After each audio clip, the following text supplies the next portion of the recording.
ಎಲ್ರಿಗೂ ನಮಸ್ಕಾರ. ಆತ್ಮೀಯ ಧ್ರುವತಾರ ಯೂಟ್ಯೂಬ್ ಚಾನಲ್ಗೆ ಸ್ವಾಗತ. ಸ್ನೇಹಿತರೆ, ಅಣ್ಣವರ ಒಂದು ಅದ್ಭುತವಾಗಿರೋ ಸಿನಿಮಾ ಬಗ್ಗೆ ಇವತ್ತು ಮಾತಾಡ್ತಾ ಇದ್ದೀನಿ. ಆ ಒಂದು ಸಿನಿಮಾ ಯಾವುದು ಅಂತಂದ್ರೆ ಶಂಕರ್ ಗುರು ಸಿನಿಮಾ.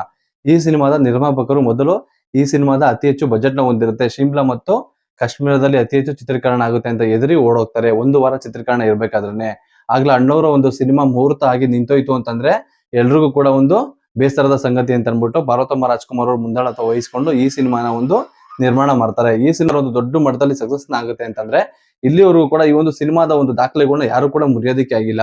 ಆ ದಾಖಲೆ ಯಾವುದು ಅಂತಂದ್ರೆ ಈ ಸಿನಿಮಾನ ಅಂದ್ರೆ 1978ರಲ್ಲಿ 3 ಕೋಟಿಗಿಂತ ಅಧಿಕ ಜನ ವೀಕ್ಷಣೆ ಮಾಡಿರ್ತಾರೆ. ಈಗಲೂ ಕೂಡ ಬಂದಿರುವಂತ KGF ಕಾಂತಾರ ಸಿನಿಮಾನ ಯಾರು ಕೂಡ 1 ಕೋಟಿಗಿಂತ ಅತಿ ಹೆಚ್ಚು ವೀಕ್ಷಣೆ ಕೂಡ ಮಾಡಿಲ್ಲ. KGF ಸಿನಿಮಾನ 75 ಲಕ್ಷ ಜನ ವೀಕ್ಷಣೆ ಮಾಡಿದ್ದಾರೆ. ಅಂದ್ರೆ ಕನ್ನಡ ಭಾಷೆಯಲ್ಲಿ ಮಾತ್ರ. ಪ್ಯಾನ್ ಇಂಡಿಯಾ ಅಂತ ತಗೊಂಡ್ರೆ ಜಾಸ್ತಿ ಆಗಿದೆ. ಕಾಂತಾರ ಸಿನಿಮಾನು ಕೂಡ 1,20,00,000 ಜನ ವೀಕ್ಷಣೆ ಮಾಡಿದ್ದಾರೆ. ಇಲ್ಲಿಗೂ ಕೂಡ ಕನ್ನಡ ಚಿತ್ರ ಒಂದನ್ನ 3 ಕೋಟಿಗಿಂತ ಅತಿ ಹೆಚ್ಚು ವೀಕ್ಷಣೆ ಮಾಡಿತ್ತು ಅಂತಂದ್ರೆ ಆ ಸಿನಿಮಾ ಶಂಕರ್ ಗುರು ಸಿನಿಮಾ ಮತ್ತು ಬಂಗಾರದ ಮನುಷ್ಯ ಸಿನಿಮಾ. ಈ ಸಿನಿಮಾ ಅಣ್ಣವ್ರಿಗೆ ಸಾಕಷ್ಟು ಖ್ಯಾತಿನ ಕೂಡ ತಂದ್ಕೊಡುತ್ತೆ. ಈ ಸಿನಿಮಾ ಬಿಡುಗಡೆ ಆದಂತ ಎಲ್ಲಾ ಚಿತ್ರಮಂದಿರಗಳು ಕೂಡ ಒಂದು 100 ದಿನ ಪ್ರದರ್ಶನ ಕಾಣುತ್ತೆ. 4 ಚಿತ್ರಮಂದಿರದಲ್ಲಿ 25 ವಾರಗಳ ಕಾಲ ಭರ್ಜರಿ ಪ್ರದರ್ಶನ ಕೂಡ ಕಾಣುತ್ತೆ. ಈ ಸಿನಿಮಾ ನನಗೆ ಗೊತ್ತಿರೋ ಮಾಹಿತಿ ಪ್ರಕಾರ 1 ವರ್ಷಗಳ ಕಾಲ ಪ್ರದರ್ಶನ ಕೂಡ ಕಾಣ್ತಂತೆ ಚಿತ್ರದುರ್ಗ ಮತ್ತು ಬಳ್ಳಾರಿ ಕೆಲವು ಭಾಗಗಳಲ್ಲಿ. ಈ ಸಿನಿಮಾದಲ್ಲಿ ತಾರಾಂಗಣ ಯಾವ ತರ ಇತ್ತು ಅಂತಂದ್ರೆ ಅಣ್ಣವರು ತ್ರಿಪಾತ್ರದಲ್ಲಿ ಅಭಿನಯ ಮಾಡ್ತಾರೆ. ಜಯಮಾಲ್ ಅವರು, ಪದ್ಮಪ್ರಿಯ ಅವರು ಮತ್ತು ತೂಗುದೀಪ್ ಶ್ರೀನಿವಾಸ್ ಅವರು, ವಜ್ರಮುನಿ ಅವರು, ಒಂದು ಸ್ಟಾರ್ ಕಾಸ್ಟ್ ದೊಡ್ಡ ದಂಡೆ ಇತ್ತು.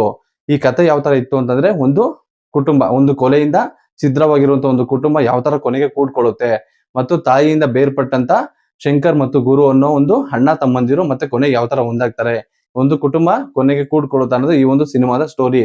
ಮೈಸೂರು ಮತ್ತು ಬೆಂಗಳೂರಲ್ಲಿ ಚಿತ್ರೀಕರಣ ಒಂದು 30% ಮಾಡಿದ್ರೆ ಅತಿ ಹೆಚ್ಚು ಚಿತ್ರೀಕರಣವನ್ನು ಈ ಸಿನಿಮಾ ಕಾಶ್ಮೀರದಲ್ಲೇನೆ ನಡೆದಿರುತ್ತೆ. ಈ ಸಿನಿಮಾದ ಬಜೆಟ್ ಯಾವ ತರ ಇತ್ತು ಅಂತಂದ್ರೆ ಈ ಸಿನಿಮಾಗೆ ಅತಿ ಹೆಚ್ಚು ಬಜೆಟ್ ನ ಕೂಡ ಹಾಕಿರ್ತಾರೆ ಪಾರ್ವತಮ್ಮ ರಾಜ್ಕುಮಾರ್ ಅವರು. ಆದ್ರೆ ಎಲ್ಲೂ ಕೂಡ ಈ ಸಿನಿಮಾಗೆ ಇಷ್ಟು ದುಡ್ಡು ಆಗ್ತೆ ಅಷ್ಟು ದುಡ್ಡು ಆಗ್ತೆ ಅಂತ ಅವ್ರು ಎಲ್ಲೂ ಕೂಡ ಹೇಳ್ಕೊಳ್ಳೋದಿಲ್ಲ. ಯಾಕೆಂತಂದ್ರೆ ಅವರು ಲಾಭನ ಮಾತ್ರ ಎಲ್ರು ಕೂಡ ಹಂಚ್ತಿದ್ರು, ಲಾಸ್ ನ ಯಾರಿಗೂ ಕೂಡ ಹಂಚ್ತಾ ಇರ್ಲಿಲ್ಲ. ಸಿನಿಮಾ ಲಾಸ್ ಆದ್ರೂ ಕೂಡ ಅವ್ರು ಯಾರಾದ್ರೂ ಕೂಡ ಹೇಳ್ಕೊತಾ ಇರ್ಲಿಲ್ಲ ನಾನು ಇಷ್ಟು ಬಜೆಟ್ ಆಗ್ತೆ ಇಷ್ಟು ಲಾಸ್ ಆಯ್ತು ಅಂತ ಅನ್ಬಿಟ್ಟು. ಆದ್ರೆ ಈ ಸಿನಿಮಾ ಹಾಕಿದ್ದಕ್ಕಿಂತ 4ರಿಂದ 5 ಪಟ್ಟು ಈ ಸಿನಿಮಾ ಕಲೆಕ್ಷನ್ ಕೂಡ ಮಾಡ್ಕೊಡುತ್ತೆ. ಈ ಸಿನಿಮಾ ಒಟ್ಟಾರೆಯಾಗಿ 3.5 ಕೋಟಿಯಷ್ಟು ಕೂಡ ಕಲೆಕ್ಷನ್ ಮಾಡುತ್ತೆ ಆ ಒಂದು ಕಾಲದಲ್ಲೇನೆ. ಅಣ್ಣವ್ರು ಈ ಒಂದು ಸಿನಿಮಾದಲ್ಲಿ ಸ್ಟಾರ್ಟಿಂಗ್ ಒಂದು ಎಂಟ್ರಿ ಸೀನ್ ಬರುತ್ತೆ, ಅದ್ರ ಶರ್ಟ್ ರಿಮೂವ್ ಆಗಿರುತ್ತೆ. ಒಂದು ತಾನು ಮಾಡಿದ ತಪ್ಪಿಗೆ ಶಿಕ್ಷೆ ಅಂತ ಅನ್ಬಿಟ್ಟು ಒಬ್ಬನ ಕೆಲಸದವನ್ನ ಇಟ್ಕೊಂಡಿರ್ತಾರೆ ಹೊಡಿಯೋದಕ್ಕೆ. ಆ ಒಂದು ಸೀನ್ ಅಲ್ಲಿ ಅಣ್ಣವ್ರು ಚಾಟಿ ಆಡ್ ತಿನ್ಬೇಕಾದ್ರೆ ಅಣ್ಣವ್ರ ಬಾಡಿ ನೋಡ್ಬೇಕು ನೀವು. ಆಗಿನ ಕಾಲಕ್ಕೆ ಅಣ್ಣವ್ರ ಬಾಡಿ ತುಂಬಾ ಅದ್ಭುತವಾಗಿತ್ತು. ಯಾವೊಂದು ನಟರಿಗೂ ಕೂಡ ಆತರ ಒಂದು ಬಾಡಿನ ಮೇಂಟೈನ್ ಮಾಡೋದಕ್ಕಾಗ್ಲಿಲ್ಲ. ಯಾಕಂದ್ರೆ ಅಣ್ಣವ್ರು ಗರಡಿ ಮನೆ ಮತ್ತು ಯೋಗನ ಮಾಡಿ ತಮ್ಮ ಮೈನ ಅಷ್ಟು ಅಚ್ಚುಕಟ್ಟಾಗಿ ಇಟ್ಕೊಂಡಿದ್ರು. ಅಣ್ಣವರ ಶಂಕರ್ ಗುರು ಸಿನಿಮಾ ರಿಲೀಸ್ ಆಗಿ ಸಾಕಷ್ಟು ಹೆಸರನ್ನ ಗಳಿಸ್ತಿತ್ತು ಮತ್ತು ಸಾಕಷ್ಟು ಹಣ ಮಾಡ್ತಿತ್ತು. ಇದನ್ನ ಅರಿತಂತ ಪರಭಾಷಾ ಚಿತ್ರಗಳು ಎಲ್ಲರೂ ಕೂಡ ಅಣ್ಣವ್ರ ಮನೆ ಮುಂದೆ ಕ್ಯೂ ನಿಲ್ಲೋದಕ್ಕೆ ಸ್ಟಾರ್ಟ್ ಮಾಡಿದ್ರು. ನಮ್ಗೆ ಒಂದು ರೈಟ್ಸ್ ನ ಕೊಡಿ, ನಾವೊಂದು ಸಿನಿಮಾ ಮಾಡ್ತೀವಿ ಅಂತ ಅನ್ಬಿಟ್ಟು.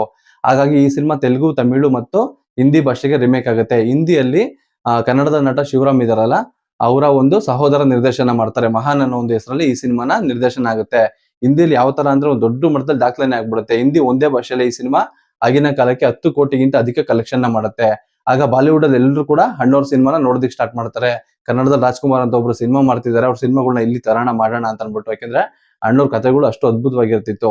ಹಾಗಾಗಿ ಈ ಸಿನಿಮಾ ಬಾಲಿವುಡ್ ಅಲ್ಲಿನೇ 10 ಕೋಟಿ ಕಳಿಸುತ್ತೆ. ಅದಾದ್ಮೇಲೆ ತೆಲುಗಲ್ಲಿ ಈ ಸಿನಿಮಾ ಕುಮಾರ ರಾಜ ಅನ್ನೋ ಒಂದು ಹೆಸರು ಕೂಡ ಈ ಸಿನಿಮಾ ರಿಲೀಸ್ ಆಗುತ್ತೆ. ಅಲ್ಲಿ ಈಗಿನ ಮಹೇಶ್ ಬಾಬು ಏನಿದ್ದಾರೆ ಅವರ ತಂದೆ ಸೂಪರ್ ಸ್ಟಾರ್ ಕೃಷ್ಣ ಅವರು ಅಭಿನಯ ಮಾಡ್ತಾರೆ. ಅಲ್ಲೂ ಕೂಡ ಈ ಸಿನಿಮಾ ಅತಿ ಹೆಚ್ಚು ಕಲೆಕ್ಷನ್ ನ ಮಾಡಿ ಅವ್ರಿಗೂ ಕೂಡ ಒಂದು ಒಳ್ಳೆ ಹೆಸರನ್ನ ತಂದ್ಕೊಡುತ್ತೆ. ಅದಾದ ಮೇಲೆ ತ್ರಿಶೂಲಂ ಅಂತ ಅನ್ಬಿಟ್ಟು ತಮಿಳ್ ರಿಲೀಸ್ ಆಗುತ್ತೆ. ಶಿವಾಜಿ ಗಣೇಶ್ ಅವರು ಆಕ್ಟ್ ಮಾಡ್ತಾರೆ ಈ ಒಂದು ಸಿನಿಮಾದಲ್ಲಿ. ಈ ಸಿನಿಮಾ ತಮಿಳ್ನಾಡಲ್ಲೂ ಕೂಡ ಶಿವಾಜಿ ಗಣೇಶನ್ ಅವ್ರಿಗೆ ಒಳ್ಳೆ ಹೆಸರನ್ನ ತಂದ್ಕೊಡುತ್ತೆ. ಭಾರಿ ಸಕ್ಸಸ್ ಕೂಡ ಆಗುತ್ತೆ. ಶಿವಾಜಿ ಗಣೇಶನ್ ಅವರು ಅಣ್ಣವ್ರು ಯಾವ ತರ ಆಕ್ಟ್ ಮಾಡಿದ್ದಾರೆ ಅಂತ ಅನ್ಬಿಟ್ಟು ಅವಾಗ ಒಂದು ಚಿಕ್ಕದೊಂದು ಟಿವಿ ತರ ಬರ್ತಿತ್ತು. ಅದನ್ನ ಶೂಟಿಂಗು ಮತ್ತೆ ಚಿತ್ರೀಕರಣ ಟೈಮ್ ತಗೊಂಡವರು ಅಲ್ಲಿ ಅಣ್ಣವ್ರು ಆಕ್ಟಿಂಗ್ ಯಾವ ತರ ಮಾಡ್ತಿದಾರೆ ಅದನ್ನ ನೋಡ್ಕೊಂಡೇನೆ ಶಿವಾಜಿ ಗಣೇಶ್ ಅವರು ಆಕ್ಟಿಂಗ್ ಮಾಡ್ತಿದ್ರಂತೆ. ಆಗ ಅವ್ರು ಹೇಳ್ತಿದ್ರಂತೆ ಅಣ್ಣವ್ರಷ್ಟು ಡೆಡಿಕೇಟ್ ಮಾಡೋದಕ್ಕೆ ಆಗುತ್ತೋ ಇಲ್ಲೋ ಗೊತ್ತಿಲ್ಲ, ಆದ್ರೆ ನಾನು ಪ್ರಯತ್ನ ಮಾಡ್ತೀನಿ ಅಂತ ಅನ್ಬಿಟ್ಟು ಸಿನಿಮಾ ಮಾಡ್ತಾರೆ. ತಮಿಳಲ್ಲಿ ಕೂಡ ಈ ಸಿನಿಮಾ ಭಾರಿ ಸಕ್ಸಸ್ ನ ಹೊಂದುತ್ತೆ. ಅಲ್ಲೂ ಕೂಡ ಸೂಪರ್ ಹಿಟ್ ಆಗಿ ಒಳ್ಳೆ ಕಲೆಕ್ಷನ್ ಮಾಡುತ್ತೆ. ಅವಾಗ ತುಂಬಾ ಜನ ಬರ್ತಿದಂತೆ ಬೆಂಗಳೂರಿಗೆ. ಅಣ್ಣವ್ರ ಸಿನಿಮಾ ರಿಲೀಸ್ ಆದ್ರೆ ಪಲ್ಲವಿ ಥಿಯೇಟರ್ ಏನಿದೆ ಅಲ್ಲಿ ಪ್ರೀಮಿಯರ್ ಆಗ್ತಿದ್ರು. ಅಲ್ಲಿ ಬಂದು ಸಿನಿಮಾ ನೋಡ್ಕೊಂಡು ಹೋಗ್ತಿದ್ರಂತೆ. ಡಿಸ್ಟ್ರಿಬ್ಯೂಷನ್ ಯಾರಾದ್ರು ಇತ್ತಂದ್ರೆ ಆ ಸಿನಿಮಾನ ಅವ್ರು ತಗೊಂಡ್ ಹೋಗ್ತಿದ್ರು. ಇನ್ನ ಕೆಲವರು ರಿಮೇಕ್ ಮಾಡುವಂತ ನಾಯಕರಿದ್ರು ಕೂಡ ಬಂದು ಸಿನಿಮಾನ ನೋಡಿ ಅಣ್ಣವ್ರ ಸಿನಿಮಾನ ರಿಮೇಕ್ ಮಾಡ್ತಿದ್ರು. ಹಾಗಾಗಿ ಅಣ್ಣವ್ರ ಅತಿ ಹೆಚ್ಚು ಸಿನಿಮಾಗಳು ತೆಲುಗು ಮತ್ತು ತಮಿಳು, ಹಿಂದಿಗೆ ರಿಮೇಕ್ ಆಗಿದೆ. ಕನ್ನಡದ ಯಾವೊಬ್ಬ ನಟಂದು ಕೂಡ ಇಷ್ಟೊಂದು ಸಿನಿಮಾಗಳು ಬೇರೆ ಭಾಷೆಗೆ ರಿಮೇಕ್ ಆಗಿತ್ತು ಅಂತಂದ್ರೆ ಅದು ಅಣ್ಣವ್ರ ಸಿನಿಮಾನೇ ಮಾತ್ರ. ಆದ್ರೆ ಅಣ್ಣವರ ಒಂದು ಪೀರಿಯಡ್ ಮುಗಿತಾ ಬರ್ತಿದ್ದಂಗೆ ಬೇರೆ ಭಾಷೆ ಸಿನಿಮಾಗಳನ್ನೆಲ್ಲ ಕನ್ನಡದಲ್ಲಿ ರಿಮೇಕ್ ಮಾಡಿದ್ರು. ಆದ್ರೆ ಅಣ್ಣವ್ರು ಇರ್ಬೇಕಾದ್ರೆ ಯಾವಾಗಲೂ ಕೂಡ ಕನ್ನಡ ಸಿನಿಮಾಗಳೇ ಬೇರೆ ಭಾಷೆಗೆ ರಿಮೇಕ್ ಆಗ್ತಿತ್ತು. ಮತ್ತು ಈ ಸಿನಿಮಾದ ಚಿತ್ರೀಕರಣ ನಡಿಬೇಕಾದ್ರೆ ಈ ಸಿನಿಮಾಗೆ ಮೊದಲು ಹೆಸರಿಟ್ಟಿದ್ದು ಮುಗಿಯದ ಮಾತು ಅಂತ ಅನ್ಬಿಟ್ಟು. ಈ ಸಿನಿಮಾ ಚಿತ್ರೀಕರಣ ನಡೀತಾ ಆ ಒಂದು ಅವಳಿ ಜೋಳಿ ಮಕ್ಕಳ ಹೆಸರು ಶಂಕರ್ ಗುರು ಅಂತ ಇಟ್ಟಿರ್ತಾರೆ. ಸಿನಿಮಾಗೆ ಮುಗಿಯದ ಮಾತು ಅನ್ನೋ ಒಂದು ಶೀರ್ಷಿಕೆ ಬೇಡ, ಶಂಕರ್ ಗುರು ಅಂತಾನೆ ಇಡೋಣ ಅಂತ ಅನ್ಬಿಟ್ಟು ಈ ಸಿನಿಮಾಗೆ ಶಂಕರ್ ಗುರು ಅಂತ ಇರ್ತಾರೆ. ಅಲ್ಲಿಂದ ಈ ಸಿನಿಮಾ ಅತಿ ಹೆಚ್ಚು ಕ್ರೇಜ್ ನ ಪಡ್ಕೊಳ್ಳೋದಕ್ಕೆ ಶುರು ಆಗುತ್ತೆ. ಅವಾಗ ಅಣ್ಣವ್ರ ಹಾಡುಗಳು ಈ ಸಿನಿಮಾದಲ್ಲಿ ಒಂದೊಂದು ಹಾಡು ಕೂಡ ಅದ್ಭುತವಾಗಿತ್ತು. ಚಿ ಉದಯಶಂಕರ್ ಅವ್ರ ಸಾಹಿತ್ಯ ಇತ್ತು, ಉಪೇಂದ್ರ ಕುಮಾರ್ ಅವ್ರ ಸಂಗೀತ ಇತ್ತು. ಪ್ರತಿಯೊಂದು ಸಾಂಗ್ಗಳು ಇದ್ರಲ್ಲಿ ಅಣ್ಣವರು ಗಾಯಕರಾಗಿ ಕೂಡ ಒಂದು ಹಾಡುಗಳನ್ನ ಆಡಿದ್ದಾರೆ. ಆ ಒಂದು ಇಂಗ್ಲಿಷ್ ಸಾಂಗ್ ಕೂಡ ಆಡಿದ್ದಾರೆ. ಕನ್ನಡ ಸಾಂಗ್ ಅಣ್ಣವರು ಕವಿರತ್ನ ಕಾಳದಾಸದಲ್ಲಿ ಒಂದು ಸಂಸ್ಕೃತ ಸಾಂಗ್ ನ ಆಡ್ತಾರೆ, ಬೇರೆ ಸಿನಿಮಾದಲ್ಲಿ ಕನ್ನಡ ಸಾಂಗ್ ನ ಆಡ್ತಾರೆ, ಈ ಸಿನಿಮಾದಲ್ಲಿ ಇಂಗ್ಲಿಷ್ ಸಾಂಗ್ ನು ಆಡ್ಬಿಟ್ಟಿದ್ದಾರೆ. ಎಲ್ಲಾ ಒಂದು ವಿದ್ಯೆ ಕೂಡ ಬರ್ತಿತ್ತು. ಅಣ್ಣವ್ರಿಗೆ ಯಾವೊಂದು ವಿದ್ಯೆ ಕೂಡ ಬರ್ತಿಲ್ಲ ಅಂತ ಕೂಡ ಹೇಳಂಗಿಲ್ಲ, ಅಷ್ಟು ಅದ್ಭುತವಾಗಿತ್ತು ಅಣ್ಣವ್ರ ಅಭಿನಯ. ಈ ಒಂದು ಸಿನಿಮಾ ಈಗಲೂ ಕೂಡ ಯೂಟ್ಯೂಬ್ ಅಲ್ಲಿ ಇದೆ. ಯಾರಾದ್ರೂ ಸಿನಿಮಾನ ನೋಡಿಲ್ಲ ಅಂದ್ರೆ ಸಿನಿಮಾ ನೋಡಿ, ಅಥವಾ ಯಾರಾದ್ರೂ ಸಿನಿಮಾ ನೋಡಿತ್ತು ಅಂತಂದ್ರೆ ತಮ್ಮ ಅನುಭವ ಹೇಗಿತ್ತು ಅನ್ನೋದನ್ನ ಕಮೆಂಟ್ ಮೂಲಕ ತಿಳಿಸಿ ಅಂತ ಹೇಳ್ತಾ ಈ ವಿಡಿಯೋ ಎಲ್ಲ ಮುಗಿಸ್ತಿದ್ದೀನಿ. ಎಲ್ರಿಗೂ ಧನ್ಯವಾದಗಳು. ಚಿನ್ನ ಬಾಳಲ್ಲಿ ರಾತ್ರಿ ಇನ್ನೆಂದು ಬರದು, ಕನಸೆಲ್ಲ ನನಸಾಗಿದೆ.